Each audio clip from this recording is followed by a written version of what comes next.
geedkan waa geed mucjiso ah waxaana loo isticmaalaa inta badan in la isku dhuubo. Afka Carabiga waxaa loo yaqaan baqdoonis, afka Ingiriiskana parsley. Af Soomaaliga ay bixin wali looma helin waayo dhulka Soomaalida uu ku yar yahay isticmaalkiisa, laakiin waxa inta badan laga helaa qurbahan aynu ku noolnahay dukaamada ku yaalintooda badan.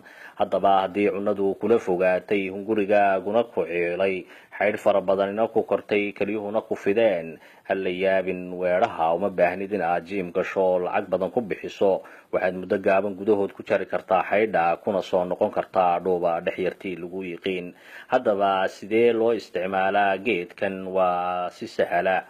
Waxaad gogoynaysaa caleemada geedkan, waxaadna ku guraysaa mashiinka wax lagu ridqo, waxaadna ku darsanaysaa haddii aad rabto liin iyo sanjibiil, waxayna ku wanaajinaysaa cabitaankiisa oo aad u macaan marka la cabo. Haddaba waxa kale uu fiican yahay lugaha qofka barara.